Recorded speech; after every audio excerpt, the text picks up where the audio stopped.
you're done with news. You don't have to do news anymore. You're on the video team for reels. Right, yeah. IRL, in real life. I wasn't doing news.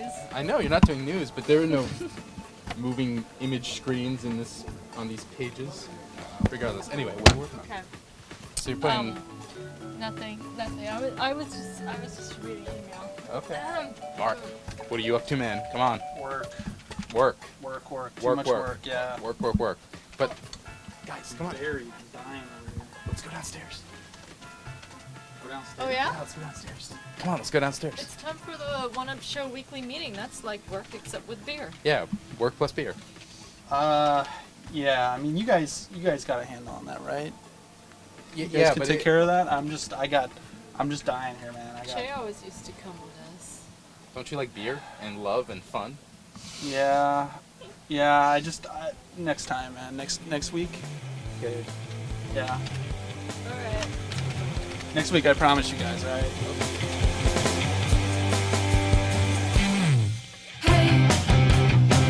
I don't wanna go to work today. I wanna stay home and play all my video games on the OneUp Show. You know you'll be a star on the OneUp Show. You already are. Every day, this life's a holiday. OneUp, OneUp, OneUp, OneUp, OneUp, OneUp, OneUp, OneUp, OneUp on the OneUp Show. OneUp, OneUp, OneUp, OneUp, OneUp, OneUp, OneUp, OneUp, OneUp on the OneUp Show. What's up, Tom? Shane. Hey, whoa, what's this? Is this your new cover? Hey, you're not really supposed to be seeing that. Well, I heard you guys had a PS3 game and I was a little jealous. Is this the Darkness? That is the Darkness. We got the exclusive. It's a worldwide exclusive. Is this the guys who made Riddick, right? Those like Swedish people or something? Starbreeze Studios in Uppsala, Sweden. I like this evil blood splatter, dark splatter stuff you have all over this page. Very nice, avant-garde. It's a third-person action game based on the Top Cow comic of the same name. The backstory is more to do with gangsters. And then there's this evil called the Darkness that takes over one of the main characters, and his powers come to light in the dark. And he's killing other gangsters and so on. It's sort of a big monster thing. You fight with like a mag light. They didn't actually let us play it, but here's the fun part. We actually saw it running on a PS3 dev kit. So we haven't seen it. And that was a condition of the cover, to do the cover, and they let us see it. It's a fantastic piece. It's 8 pages. Dana Jongaward did it. I heard you had some other PS3 games in there too, right? We do. We have Medal of Honor Airborne, the latest in the Medal of Honor series. We also have Stranglehold from we had that one too. See. Yeah. We'll see. From the developers of PsyOps.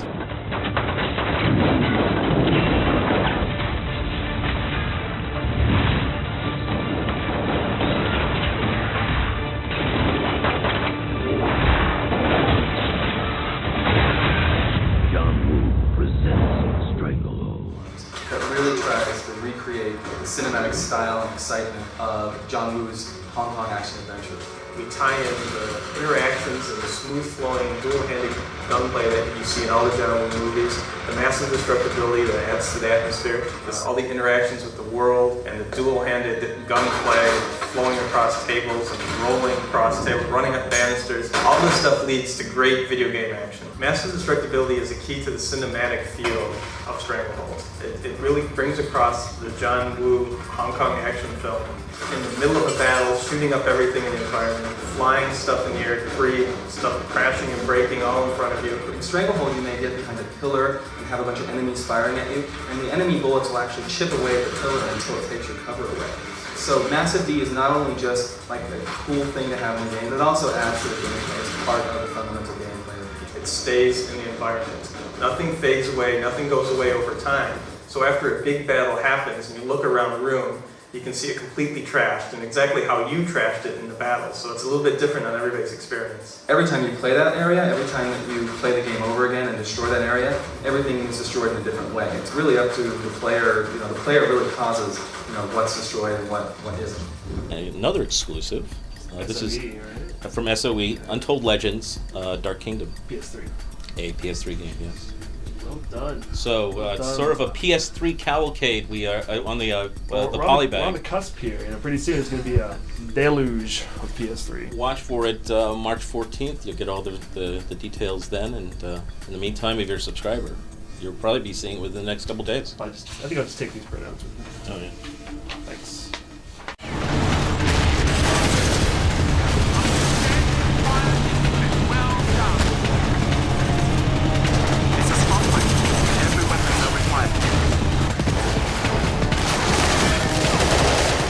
I don't know. It's so much different than playing Battlefield on the PC. It's like way faster, way more arcadey, and like you know, in Battlefield you duck to or you drop to your knees to like steady your aim and stuff like that. But there's no reason to do that in this version at all. What's good about it though is it's further reason to be both a PC and a console gamer.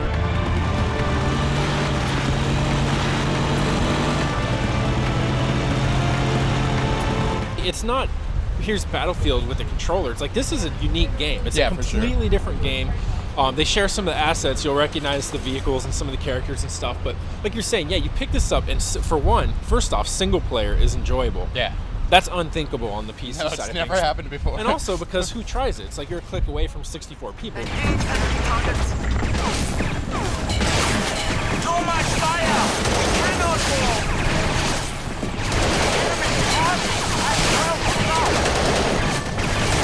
My first reaction was, wow, this is really like disarming, not being able to get my crosshair immediately on someone. Right. Like I can with the mouse, but at the same time I started playing and doing all the hot swapping and stuff, essentially just, you know, looking at another character, pressing a button, and then zipping through space to become them, to take over them, instead of dying and respawning, going into the queue like you would in a multiplayer on the PC game. And it was just chaos. Suppress sniper fire!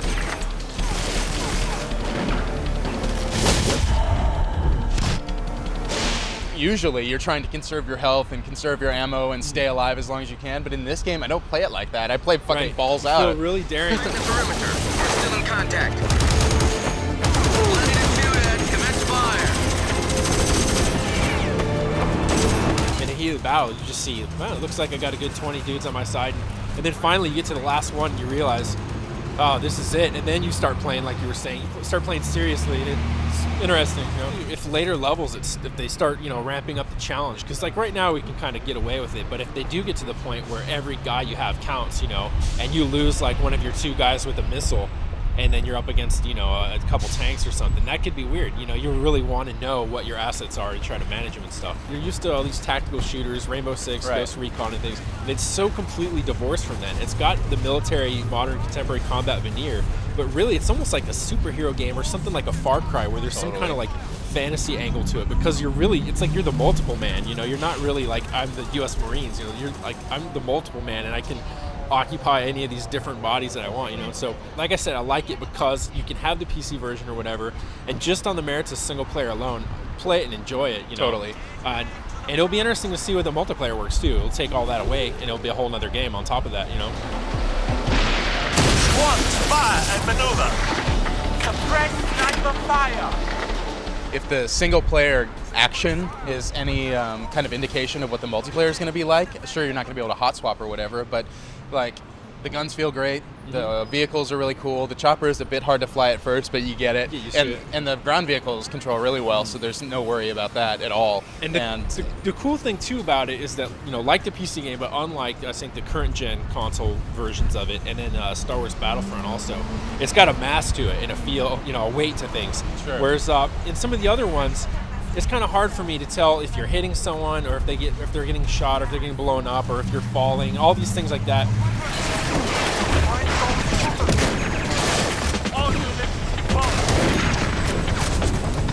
Too much fire. You know, a lot of people compared Battlefront, you know, not to knock it too much, but they compared Battlefront, and I would compare the Battlefields for PlayStation 2 with toys or something. Fun in its own way, but the toy analogy always comes up, and I think it's because of that sort of flimsiness, you know. Right. But here, there is some of that. You're getting some of that mass and the velocity, and I think it makes it a lot more engaging in different ways, you know. Especially for multiplayer, because you want that satisfaction of like, yeah, I just shot that guy. There he goes, you know. Totally.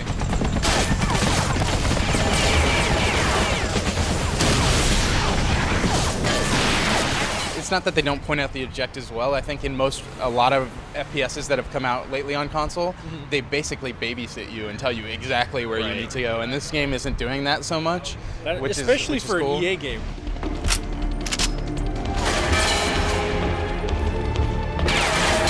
Suppressing fire as we move!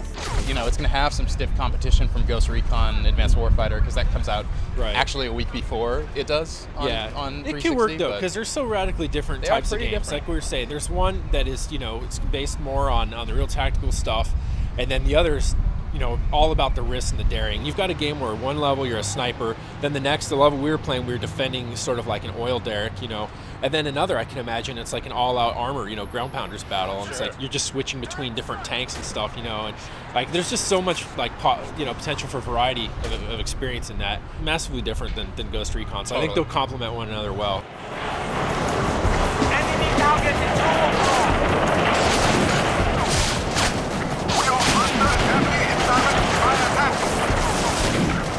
Compared to the PS2 and Xbox One version, I mean, does it feel updated a lot? I mean, does it feel like... To me, it feels a lot better. Like, I mean, I'm not really interested in playing the other ones just because, like, I mean, part of it, again, too, is I had the option of playing on the PC one. Right. And so it was, they're a lot more similar. It's an either or sort of thing.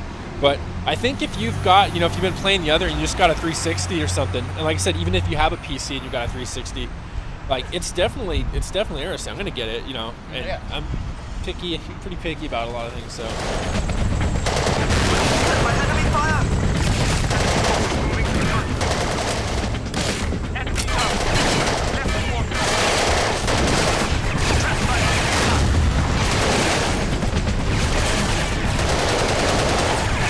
Concentrated on our area.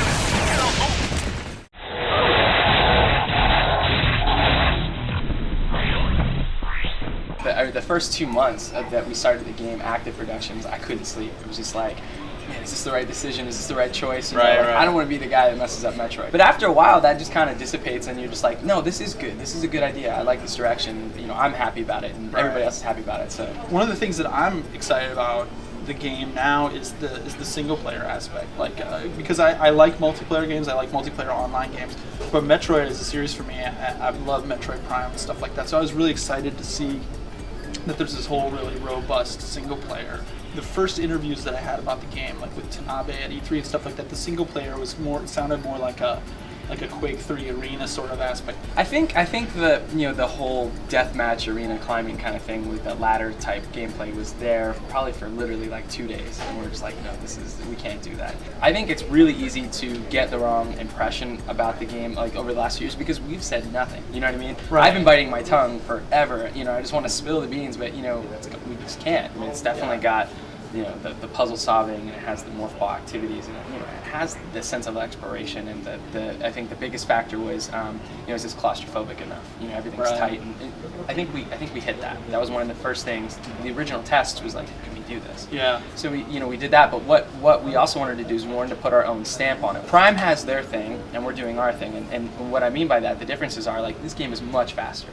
In terms of like gameplay time, it's just shy of Metroid Prime. But like in terms of content and just like playability, this game is like 5 times what Prime is. I mean, just the multiplayer aspect alone. And my feeling is that they could have been released separately. They could have been their own. Yeah, they're just both gigantic.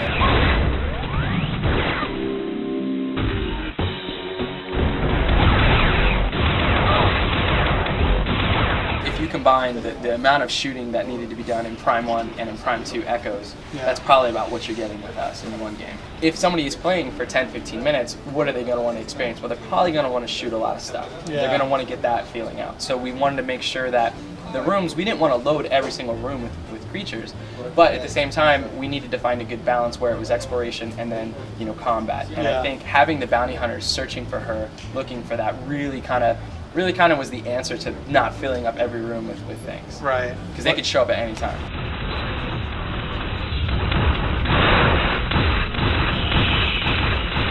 The graphics look great too. You say you almost broke the DS. We did break doing the graphics. Yeah. So how has that been? We just overhauled the engine, after First Hunt. I mean, basically, I think maybe a lot of people think this is just a continuation of First Hunt. First Hunt is First Hunt. This is like we basically started from scratch. And we wrote. Oh, really? We rewrote every single line of code in the game. I mean, it's much faster because we learned a lot from First Hunt, and that allowed us to apply what we learned to this.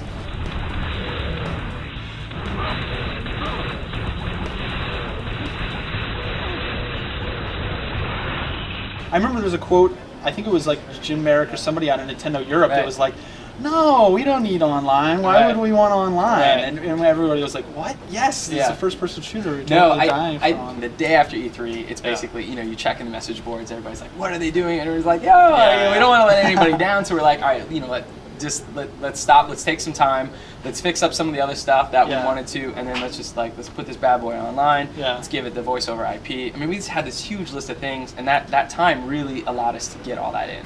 The voiceover IP is awesome. Why not let people do that during the game, and also why not let people do it to their rivals? Why only let people do it in the lobby to their friends? Question of the hour. So basically, you're tired of using No. So I mean, it's a good question. So here's the deal. All right. So we were playing online games, right? And one of the things that we decided that we didn't like, that universally bothered everybody on the team, was just unnecessary chatter. And there were some bugs to work out in terms of, do we want to like, what's the trade-off between gameplay lag and if we throw in this thing, and those are things we could have worked out. But I think really we were just like, look, with this much time, it's the exact same game online as it is offline, and so basically we're like, well, let's do the voiceover, but let's not do it in the game because one, we don't like everybody just talking obnoxiously all the time, and then two, and then we have to find a way to filter that, and then two, let's just do it in the lobby. So let's get something for everybody. I think is where that came in.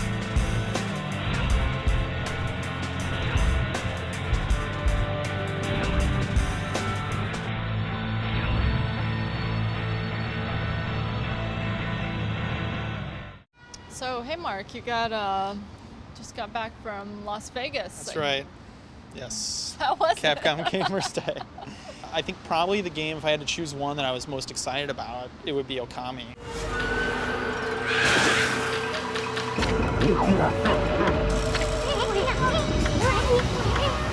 It was exactly what I was hoping the game would be like. It's got a lot of Zelda elements in it. It's definitely its own game. I don't want to make it like it's its own. I mean, you see that game and the whole brush system and all that stuff. It's definitely its own game.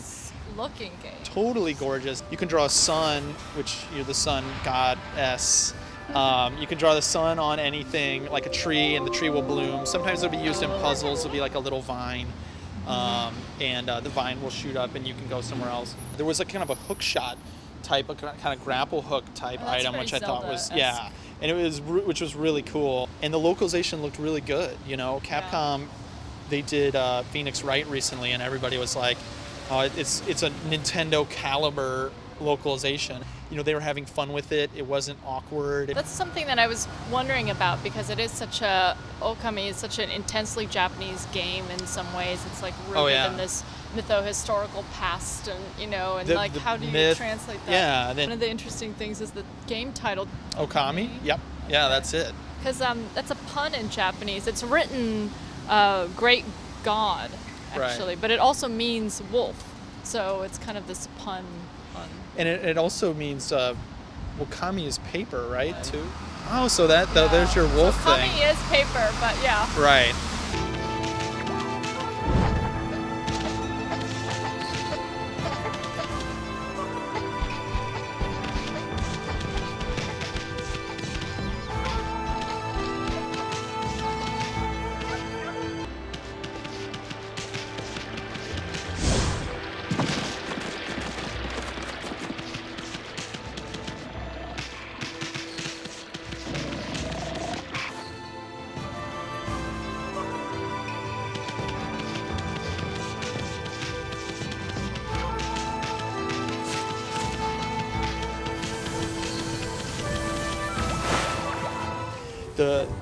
The sequence that I played, you were helping this guy. He's like a swordsman in training. You find him at the end of the cave with this bear, like kind of just inexplicable, sort of like circus bear balancing on a ball. This guy is like deluded. He's like, there's this huge monster. I'm going to demonstrate my sword skill and then take him out. and he attacks these lanterns and just like flashes by them, in very anime style, like that, and then the lantern's there, and then it's supposed to fall over. Right. Only he totally misses it. But you, as the helpful sun goddess you are, you stop it and slash each one with your power, and it topples. And then finally he comes to the bear, and he does it, and the bear doesn't react at all. And then you do it, and the bear's like woo, and it goes back to sleep. It's like you didn't kill the bear, slice it in half or anything. They really stressed that it's a really big game too when we talked to them in the interview, which I think accounts for how long they've been working on it. They have been working on it for a while. Yeah. It was looking really good last E3 even. I know.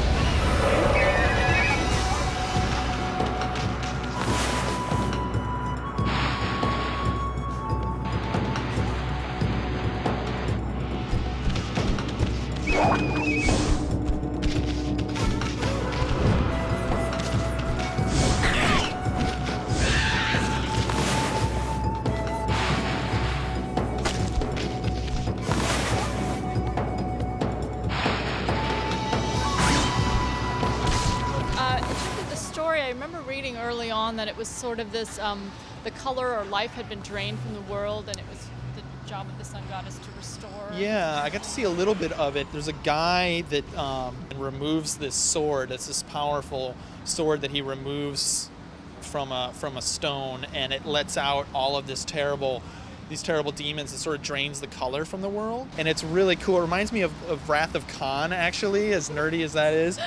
The Genesis device hits a planet, and it goes over, and everything's blooming, and the basic plot is you're going through the world to sort of restore the natural beauty. It's kind of a cool thing.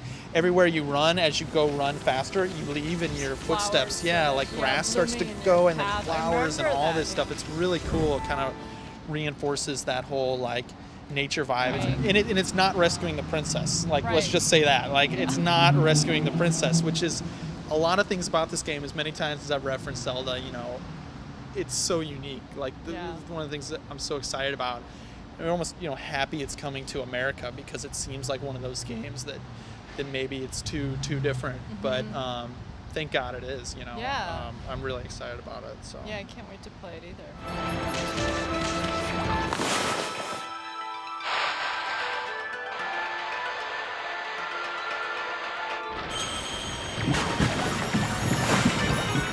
Milky, look at me! I'm loud and obnoxious! Blah, blah, blah! Look at me!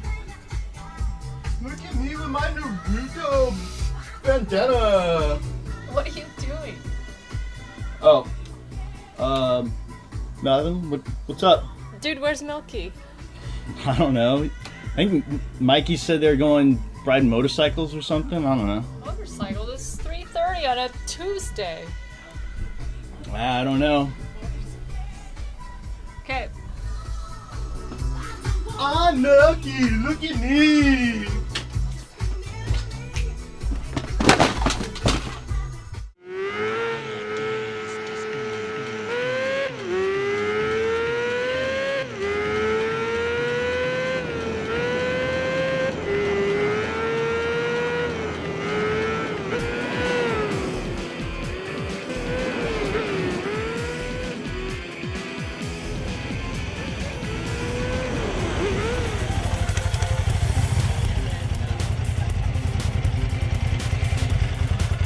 Oh, that was snug too. Woo! Yeah, buddy.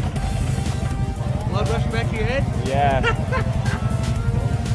Once you started doing I barely ever had to leave second gear because it's so fast, And when I did hit third gear, it was on the straightaway and it was like this. Yeah, not doing that. I'm not doing that. I want to be able to show up for my day job in the morning, but hold on, Mikey, can you see through this? This is a helmet cam, right?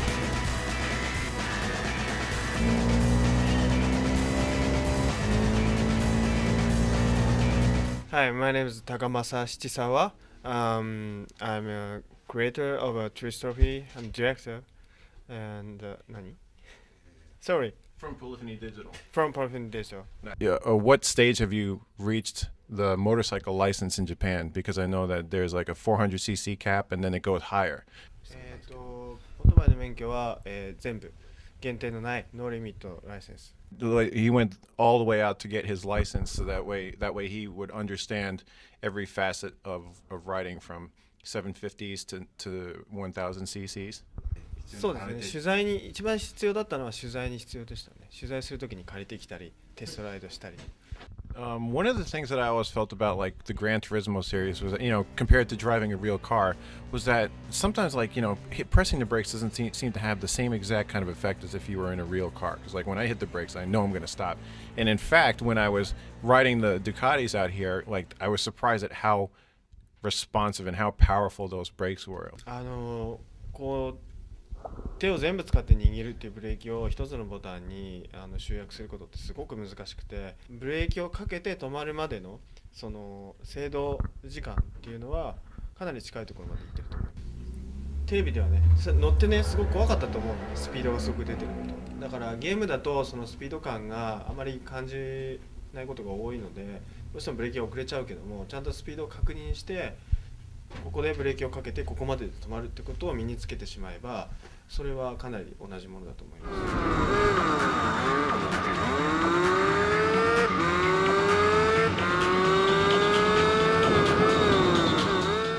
All right, this is Doug Poland, multiple World Superbike champion. He's won the World Championship more times than you or I ever will. And we're at the Infineon Raceway. Doug, let's just talk about what it's like racing. Oh, Infineon's a great racetrack. As far as the layout and the geography of the racetrack, the topography of it's got a lot of elevation changes, a lot of off-camera, on-camera corners, and it's very, very technical. Now, I rode around the track about 5 times. I suited up. It's definitely a different sensation having your whole body in Kevlar and leather and having a Ducati 999 underneath your legs. What would you say is the most challenging aspect of this track? Getting used to being able to understand what's on the other side of those hills. When you see like turn 3, 4, 5 area right there, you see where you come up over the top of a hill while you're turning, and you can't see the racetrack on the other side, on the downside of the hill. So that right there, you really got to know your stuff as far as when you're riding. And when you play the game, you're able to pick and decide what the right lines are for going through there, because they've got it dialed right into that game that if you get too tight, you run wide on the exit, you're off the track, just like the real deal. Exactly just like the real deal.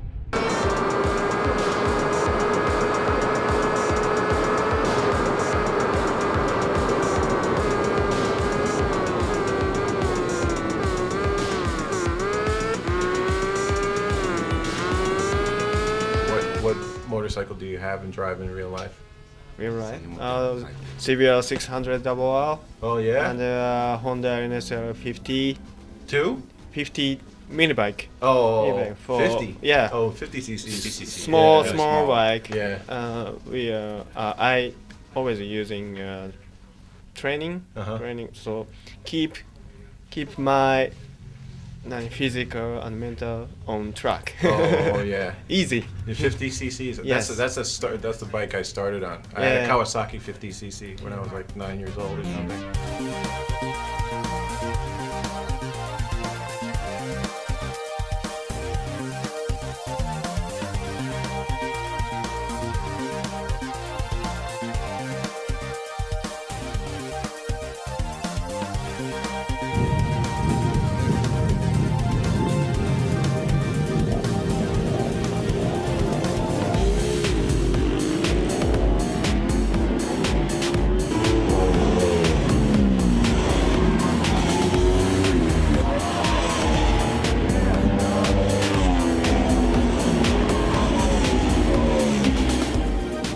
I noticed that Nana, the developer, is keeping both wheels on the ground. He's a wise man.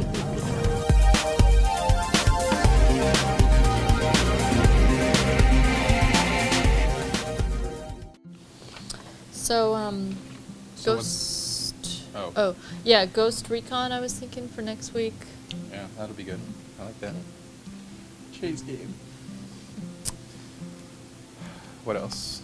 What else we got? Shoot, I have my notes here somewhere.